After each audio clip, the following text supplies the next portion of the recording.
자, 여러분, 국제거래협상론 1주차 세 번째 강의를 시작하도록 하겠습니다. 오늘은 협상에 있어서 5가지의 중요한 팩터, 요소에 대해서 말씀을 드리겠습니다. 지난 시간 1주차 2강에서 여러분 마지막에 협상의 중요한 5대 요소에 대해서 말씀을 드렸는데 여러분 기억나세요? 기억 안 난다고요?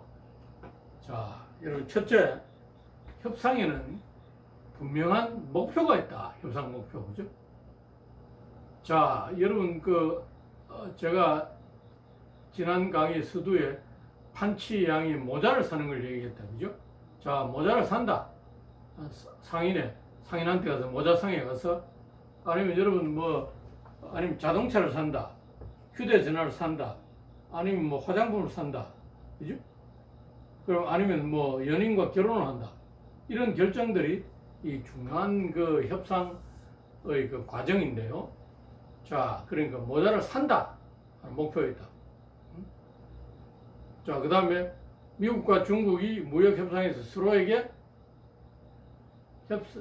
이익이 되도록 한다 하는 이런 목표가 있겠죠, 그죠? 자, 그러니까 최선의 협상을 한다. 이런 것은 좋은 목표라고 할 수 없습니다, 그죠? 보다 구체화된, 계량화된 목표를 갖는 것이 우리가 대단히 좋다. 두 번째는 뭐라고 했습니까? 협상 파워입니다. 협상 파워, 그죠? 협상력이라고 한다. 네? 협상력. 자, 내가 상대에게 얻어낼 것이 많이 있다. 내가 협상에 우위에 전하면 우위를 점한다. 하는 이게 이제 협상력이 큰 것이 되겠죠, 그죠? 협상력이 작은 사람과 협상력이 큰 사람이 있겠죠. 그래서 협상력이 별로 없는 이런 협상력이 낮은 이런 당사자들은 흔히 취하는 전략이 뭡니까? 벼랑 끝 전술이네. 벼랑 끝 전술. 우리 끝까지, 이 몰릴 때까지 가서 이렇게 지렁이도 밟으면 꿈틀거린다 하는 것처럼, 그죠? 그런 상황까지 가는 것이 이제 벼랑 끝 전술이겠죠. 그 다음에 협상 당사자 사이 관계다.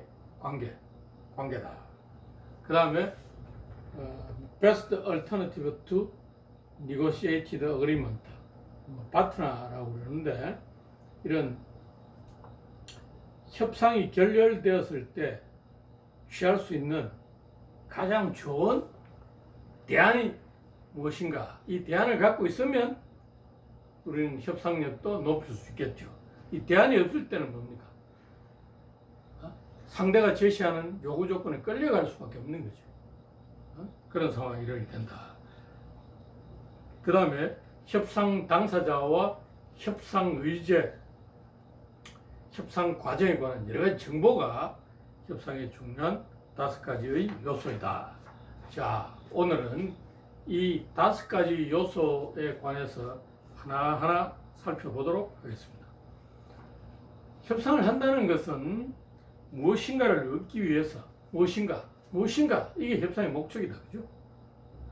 자, 협상 과정에서 상대에게 무엇인가 주장하는, 자, 내가 원하는 것을 내놓으시오.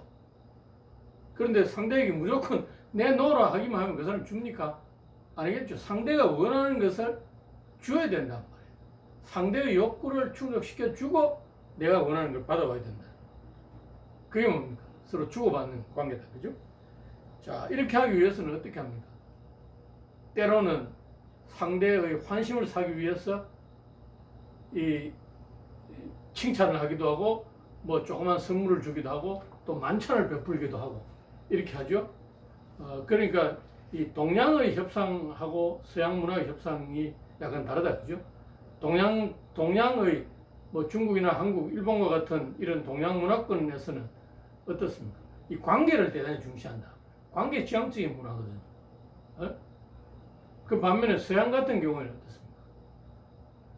관계보다는 정보나 사실을 대단히 중시한다. 관계가 아무리 좋더라도 협상에서는 어떻습니까? 이 꼭 성사되는 건 아니다. 그래서 우리 그 중국의 그 고사스모 중에 결초보온이라는 말이 있죠. 여러분 결초보온 아시죠? 그죠? 자, 그래서 이런 다양한 기법을 동원해서 또 때로는 이 협상 상대방을 곤경에 몰아넣는, 아니면 심리적으로 피곤하게 만드는 뭐 더티 트릭, 아주 그 추한 이 기만 술책을 사용한다. 그죠? 여러분 사면초가 아시죠? 사면의 초나라 노래가 들린다. 그죠? 삼국지에 나오는 이런 것들이죠. 이런 것들이 이제 그 협상의 여러 가지 술책들인데, 이런 걸 통해서 상대방이 협상에서 양보하도록 만드는 방법입니다. 그죠? 그게 협상의 기술적인 방안들이죠. 자, 그래서 이런 여러 가지 협상 과정에서 우리가 얻고자 하는 성과를 얻어내야 된다. 그죠? 성과. 협상의 성과다.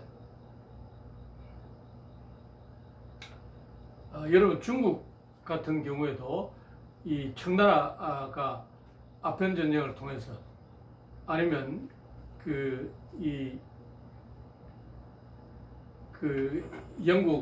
영국과 포르투갈의 홍콩과 마카오, 그죠?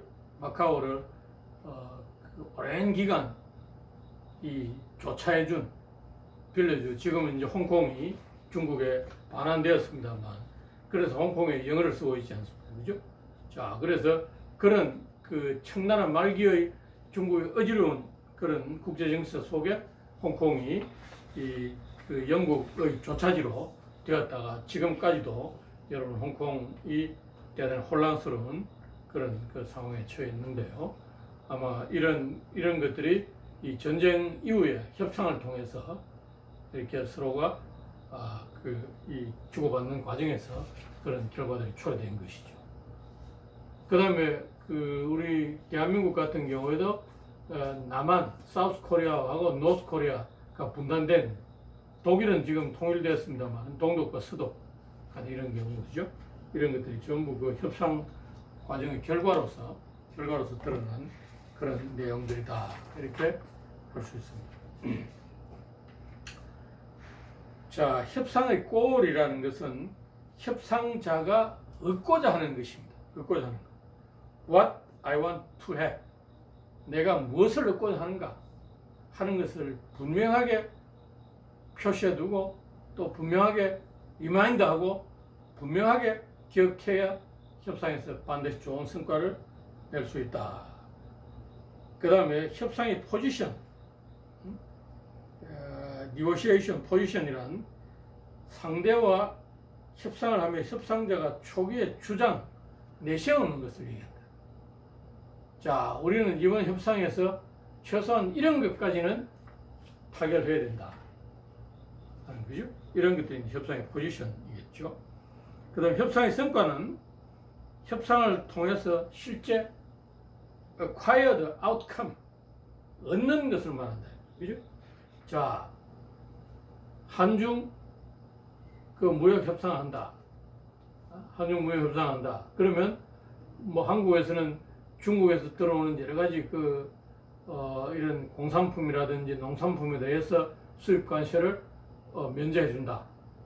그럼 그 대신 중국에서는 한국에서 수출하는 뭐 휴대전화라든지 자동차라든지 이런 데 대한 수입 관세를 인하해 준다. 이런 것이죠. 이런 것들이 이제 구체적인 협상의 성과가 되겠죠. 성과된다.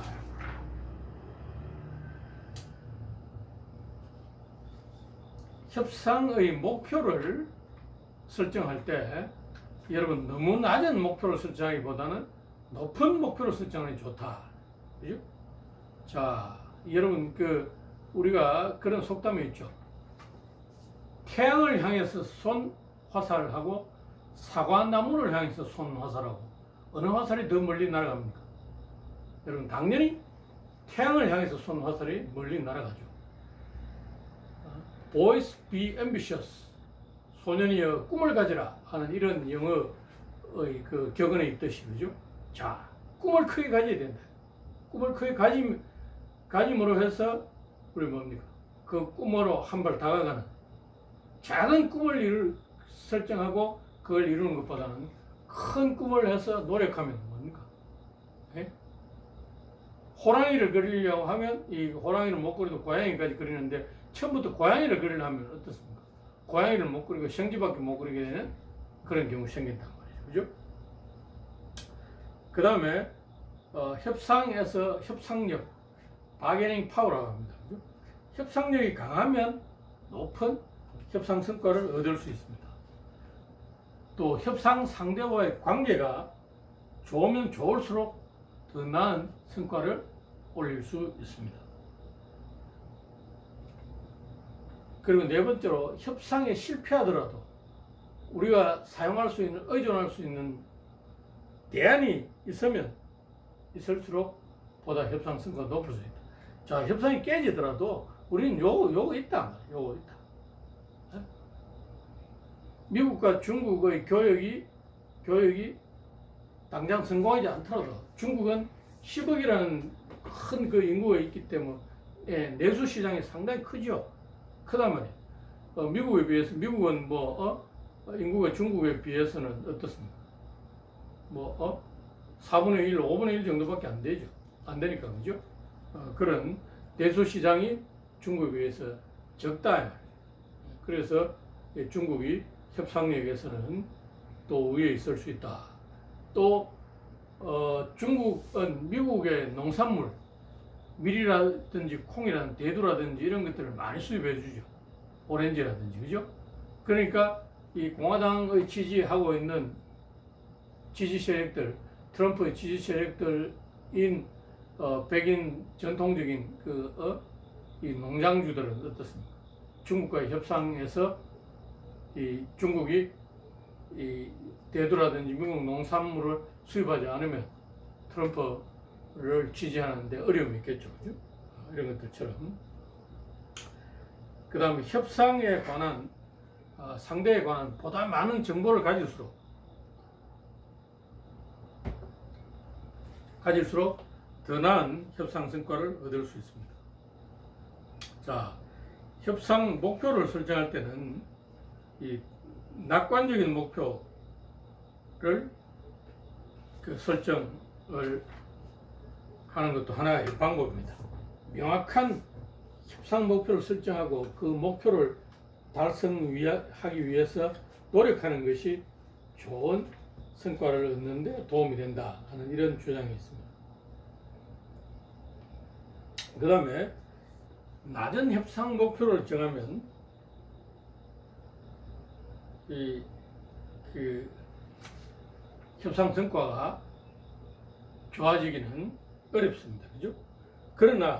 그러나 협상에 임하는 당사자들은 어떻게 했습니까? 너무 지나친 높은 협상 목표를 정하면 그걸 달성하면 다행이지만 달성 못하면 어떻게 했습니까? 본인이 대단히 비난받겠죠. 비난받는단 말이죠. 그죠? 그리고 또 실패에 대한 두려움, 그 다음에 협상의 자기 보호수단. 자, 그래 내가 이 너무 그 높은 목표를 정해서 달성하지 못하는 것보다 적당한 목표를 정해서 달성하는 것이 자기의 협상자로서의 성과를 올릴 수 있는 데 도움이 된다는 거죠. 이런 것들이 협상 목표를 설정하는 것과 관련된 문제입니다. 그 다음에 그 협상력, 바게닝 파워에 관한 내용입니다. 자, 바게닝 파워는 협상 테이블에서 자신이 원하는 것을 얻어낼 수 있는 능력을 말합니다. 그래서 협상력이란 협상 목표를 달성할 가능성을 높이는 여러 가지 수단을 말하는데요. 첫째는 상대에게 상당한 압력을 가하거나 위협할 수 있는 힘이 있어야 된다. 자, 미국의 트럼프처럼 중국이 우리의 요구를 받아들이지 않으면 금융제재나 국제제재를 하겠다. 북한 같은 경우는 마찬가지죠. 핵무기 포기하지 않으면 북한의 여러 가지 무역 제재를 통해서 북한의 그 철광석이라든지 이런 것들을 해외에 수출하지 못하게 하고 북한의 해외 노동자들을 파견하고 있는 러시아라든지 중국에 파견한 노동자들 유엔을 통해서 그 노동자들 이 일을 못하게 압력을 넣고 그죠? 이런 것들이 다 이 상대를 위협하거나 압력을 가하는 수단이 되겠습니다. 그 다음에 상대가 목표를 같은 방향으로 보도록 만드는 거예요. 그 다음에 협상 테이블에서 상대를 통제하는 힘입니다. 협상 상대의 마음을 바꾸도록 하는 힘, 이런 것들이 협상력이라고 할 수 있습니다. 그죠? 자, 그래서 협상력을 결정하는 네 가지 중요한 요인이 있는데요. 첫 번째는 협상 당사자의 포지션입니다. 포지션. 자, 여러분 그 하위직에 있는 사람이 협상 당사자로 나가는 것보다는 고위직에 있는 사람이 나가는 것이 훨씬 협상력이 크겠죠. 자, 예를 들어 보면 한국의 삼성전자의 사장이 나가서 협상하는 것하고 삼성전자 차장이 나가서 협상하는 것 다르겠죠. 사장이 나가면 그 협상안을 갖고 와서 부회장만 설득하면 되지만 차장이 나갔을 때는 부장, 임원, 사장, 부회장까지 여러 단계의 설득 단계를 거쳐야 된다. 그죠? 그런 그 포지션 파워를 알 수 있습니다. 그죠? 자, 그 다음 국제적으로 합의된 사항을 대내적으로 승인받게 되면 내부 협상의 성공 가능성이 대단히 높다고 보고 있습니다. 그렇게 됨으로써 협상자를 더욱더 신뢰하게 되고 상대가 협상자를 강하게 신뢰한다는 것은 그만큼 협상력을 발휘하게 된다는 것입니다. 자, 그리고 국제기구에 수장을 지냈거나 국제기구에 아주 중요한 포지션이 있었던 사람들이 협상에 나가게 되면 뭐 예를 들면 유엔 사무총장을 한 반기문 총장 같은 분이 한국의 뭐 협상 대표로 국제기후 변화회의에 참여한다. 그러면 반기문 사무총장의 영향력을 많은 사람들이 알고 그분이 또 국제 유엔에서 사무총장을 했기 때문에 훨씬 더 신뢰도가 높다 하는 것을 알 수 있겠죠. 이어서 또 협상의 데드라인, 시간의 제약이 있으면 있을수록 이 협상력이 낮아진다. 그래서 우리는 뭐 이번 기회에 꼭 협상 타결 안 해도 된다 하는 당사자가 훨씬 더 높은 협상력을 갖는다. 그죠? 자, 이번 기회에 반드시 협상의 결과를 이끌어내야 된다고 하는 당사자일수록 조급하겠죠. 조급하게 된다. 그죠? 자, 그래서 이 마감 시간 전에 대부분 양보하는 경향이 있는데 이런 경우는 이 협상 당사자들이 협상에 돌아가서 본국이나 이해 당사자들에게 우리가 협상 마감 시간에 양보하지 않을 수 없었다 하는 이 핑계를 댈 수 있는 그런 좋은 핑계거리가 된다. 자, 국제 협상에서 중국과 미국이 국교를 수립하게 된 핑퐁 외교라고 여러분 얘기하죠. 키신저와 주얼레 두 사람이 어떻습니까? 아주 세계의 협상을 했는데요. 이 주얼레와 키신저는 서로 협상에 들어가면서 서로 협상 초기에 통 큰 양보를 했다는 거예요. 한 번 양보를 딱 하고 그 뒤로부터는 절대 양보 없다. 그러니까 우리가 이만큼 양보했으니까 나를 믿어주시오 하는 신뢰를 요구하는 제스처도 된다. 그죠? 그런 그 아주 유명한 사례가 있습니다. 자, 그 다음에 협상에 관한 시간 제약, 그 동양과 서양의 문화의 차이가 있습니다. 시간은, 자, 동양은 시간이 대단히 복합적인 그런, 우리가 예를 들면 동양에 우리 자시, 뭐 축시, 예? 뭐 이렇게 얘기해 2시간 단위로 시간을 얘기했다. 그죠? 그 반면에 서양은 어떤 훨씬 더 엄격하다. 그죠? 시간이. 그죠? 뭐 초단위, 분단위 이런 것처럼. 그죠? 이렇게 되어 있다. 그래서 이 서양은 단일 시간 문화를 갖고 있기 때문에 협상을 주어진 기간 내에 끝내려고 하는 그런 경향이 강하고, 동양의 경우에는 이 마감 시간이 큰 의미를 갖지 못한다 하는 이런 이야기를 하고 있습니다. 자, 그 다음에 내부 이해관계자들의 그 반발, 물론 협상 당사자에게 정권을 주는 경우도 있습니다만 그런 경우는 극히 드물고, 항상 그러니까 우리 각국을 대표하는 대사관을 여러분 생각해 보십시오. 중국에 있는 한국 대사관, 그럼 서울에 있는 중국 대사관. 그러면 우리가 중국 정부에 중요한 걸 요구할 때 중국 대사관을 통해서 이 본국의 대사가 보고하게 하고 본국의 훈령을 받아서 우리 협상에 임하는 그런 경우 많죠. 많단 말이죠. 그죠? 그럴 때 이 그 대사관이나 대사의 수준에서는 오케이 하더라도 본국에 여러 가지 상황이 있다는 거죠. 상황이 있다. 이런 경우가 어려움에 있을 수 있다. 자, 여러분 우리나라 한국에서 있었던 칠레하고의 농산물 협상에서 포도와 관련된 이런 것도 생각해 볼 수 있다. 그죠? 농산물. 이 농산물은 한국에는 포도를 재배하는 농민들 숫자는 그렇게 많지 않습니다만 우리가 칠레의 공산품, 자동차라든지 가전제품 이런 수출을 많이 하기 때문에 포도는 금액적으로는 그렇게 많지 않지만 이 심정적으로 이 농민단체들이 어떻습니까? 이 먹거리는 식량과 같은 이 먹거리는 식량 안보다. 그래서 농민들 다 죽인다. 이렇게 생각하면 이게 뭡니까? 쉽게 협상할 수 없는 그런 것들이죠.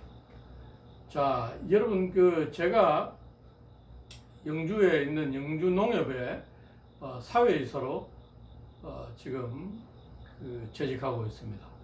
그런데 한국의 영주농협은 파머스 마켓에서 1년에 매출 규모가 한 400억 정도 됩니다. 400억. 그러니까 농산물도 팔고 다이소에서 공산품도 팔고 하는데 이게 주로 한 400억 정도 되는데 영주 파머스 마켓에는 수입 농산물들이 없습니다. 그러니까 양주라든지 와인 같은 이런 것은 있지만 바나나와 같은 과일들은 팔고 있지 않단 말이에요. 그래서 이 영주에 있는 많은 시민들이 요즘은 집에 큰 행사를 하거나 잔치를 하거나 제사를 지내면 바나나를 사용하는 경우가 많습니다. 절 같은 사찰 같은 데서도 이 절을 올릴 때 바나나나 과일 같은 수박 같은 이런 걸 부처님 상 앞에 이렇게 진열해 놓고 기도를 하고 하죠. 그래서 이 영주에 시장을 보러 와서 큰 잔치에 필요한 물품들을 농협 파머스 마켓 사러 와서 바나나가 있기 때문에 바나나를 또 다시 딴 홈마트나 홈플러스 같은 데서 산다는 거예요. 그죠? 그래서 계속 우리 이사회에서 몇몇 이사들이 우리도 이 시민들을 위해서 바나나를 팔아야 된다 이런 주장을 했는데 그런데 이 농협 이사회에서는 번번이 그게 부결되었다. 왜냐? 이 바나나가 금액이 얼마 되지 않지만 이 농민들에게 주는 파급 효과는 엄청나다 이거죠. 그죠? 자, 농협이 이 농민들의 이익을, 조합원이나 농민들의 이익을 대변하지 않고 일반 소비자들의 요구만을 충족시키려고 하면 안 된다 하는 이런 주장들이 있다는 거죠. 그죠? 자, 이런 것들이 이 내부 이해관계자의 반발이라고 할 수 있습니다. 그죠? 자, 그 다음에 그러면 누가 가장 강력한 협상력을 갖는가 하는 것을 알아보는 방법은 가장 간단한 방법은 노딜 협상입니다. 자, 이 협상이 깨지면 가장 손해를 보는 사람이 누구인가? 그죠? 그러니까 가장 큰 손해를 보는 사람이 협상력이 가장 낮은 사람이다. 반대로 노딜일 때, 협상이 실패했을 때 가장 손해를 적게 보는 사람이 어떻습니까? 가장 높은 협상력을 갖는 거예요. 어? 자, 그 다음에 이 협상력은 한번 정해지면 변하지 않는가? 그렇지 않다. 협상력 계속 변한다. 시간에 따라 협상력이 변한다 하는 것을 여러분 알아두셔야 됩니다. 그죠? 자, 그 다음 협상의 세 번째 요소는 뭐라고 했습니까? 협상 당사자 간의 관계. 물론 당사자만의 관계도 중요하고 협상 그 당사자의 그 뒤에 있는 드러나지 않는 의사결정자, 실력자의 관계도 대단히 중요하겠죠. 그죠? 중요하다. 그래서 이 관계를 구성하는 5가지 중요 요소는 트러스트. 서로에 대한 신뢰가 있는가 없는가. 그 다음 서로 공통점이 있는가 없는가. 자, 그래서 여러분 외국 정상들이 트럼프하고 아베가 미국에서 협상할 때 뭐 골프 치죠. 골프 친단 말이죠. 그죠? 같이 운동을 하면서 걸어다니면서 몇 시간씩 서로 얘기를 한다. 공통선. 골프라는 공통선을 통해서 서로 신뢰가 형성된다. 그 다음 상대에 대한 존경이 있는가 없는가. 존경이 없는가. 그래서 우리 외교적인 문서에서는 대통령 각하 뭐 이렇게 쓰죠. 그죠? 그런 것처럼 서로에 대한 존경심, 그 다음 상호 관심사, 그 다음 감정적인 그 교류, 이런 것들이 있어요. 이런 것들이 있어야 이 관계가 아주 원만하게 이루어진다. 그 다음에 이 동양의 협상자는 관계지향적인 협상을 한다. 그죠? 그러니까 서로 만찬을 통해서, 스킨십을 통해서 서로 친해진 다음에 업무를 논의하는 그런 스타일의 협상이다. 그 반면 서양의 협상자들은 이 관계보다는 정보나 사실을 중시하는 이런 사람들. 그죠? Fact and Information Based 협상이다. 그 관계가 아무리 좋더라도 이 팩트에 기반하지 않으면 협상의 성과를 끌어내지 못한다 하는 것을 알 수 있습니다. 그래서 이 관계를 원만하게 형성하는 것도 중요하지만 팩트나 사실, 정보를 치밀하게 수집하는 것이 또 협상의 성공에는 대단히 중요하다 하는 것을 알 수 있습니다. 자, 그래서 내가 당사자들이 협상의 성과에 도달하지 않았을 때 베스트 얼터너티브, 가장 좋은 그런 대안을 갖고, 다른 좋은 대안을 갖고 있어야만이 협상력을 유지할 수 있다. 그죠? 자, 여러분 그렇지 않습니까? 이 독점적인 업체의 물건을 독점하는 업체가 위에 점하는 건 뭡니까? 우리 집에 와서 안 사면 살 데가 없다. 그런데 몇 군데 경쟁업체 생기면 어떻습니까? 가격을 마음대로 이렇게 올리거나 이렇게 할 수 없겠죠. 그죠? 이런 것처럼 이 협상에 있어서 이 베스트 얼터너티브, 협상이 결렬되었을 때 선택할 수 있는 좋은 대안을 갖고 있어야 대단히 중요하다. 그죠? 자, 그래서 이런 베스트 얼터너티브를 생각하고 있어야만이 협상력을 높일 수 있고, 그 다음 최악의 협상 결과를 피할 수 있으며, 그 다음에 또 상대방에게 어떻습니까? 워크어웨이 전략. 네가 우리 걸 받아들이냐면 우리 간다 하는 이런 거죠. 네 마음대로 해라, 간다. 그러면 어떻습니까? 붙잡게 되는. 그러니까 아쉬운 사람이 붙잡죠. 그러니까 목마른 사람이 시험 판다 하는 그런 말 있지 않습니까? 그죠? 그런 것처럼 그런 것이 이제 베스트 얼터너티브다. 그죠? 자, 그 다음에 협상의 5번째의 요소는 아주 인포메이션입니다. 인포메이션. 그 인포메이션은 어떻습니까? 의사결정에 유용한 데이터를 인포메이션을 한다. 그죠? 인포메이션. 자, 여러분 의사결정에 유용해야 된다. 유용해. 그죠? 의사결정에 도움이 안 되는 스마트폰을 살라고 간 사람에게는 스마트폰의 가격이나 디자인, 성능 이런 것이 대단히 중요한 정보이다. 그런데 스마트폰과 관계없는 뭐 스마트폰을 만드는 그 스마트폰의 그 기술이라든지 스마트폰의 그 대리점 숫자 이런 거는 뭐 그렇게 중요하지 않겠죠, 그죠? 그런 것처럼 이 협상의 중요한 요소 중에 하나는 바로 정보이다. 그래서 협상 과정을 통해서 이 수집해야 될 정보들은 첫째, 상대가 무엇을 원하는가, what they want, 상대가 무엇을 원하는가 하는 것을 알아야 된다. 그다음 상대의 강점과 약점을 알아야 된다. 상대가 어떤 점에 강하고 어떤 점이 약한가. 그래서 여러분 어떻습니까? 자신의 강점으로 상대의 약점을 공격해야 된다. 그죠? 자신의 약점으로 상대의 강점을 공격하면 어떻게 되겠습니까? 협상에 이길 수 없죠. 자, 그 다음 상대가 어떤 협상 전략을 갖고 있는가. 상대가 가지고 있는 협상이 결렬돼 노딜일 때 베스트 얼터너티브 대안은 무엇인가. 상대의 그 내부 이해 관계자들 간의 갈등이나 내부의 협상 전략은 어떤 게 있는가. 그다음 상대가 시간에 쫓기고 있는가 쫓기지 않는가 하는 이런 것들, 그죠?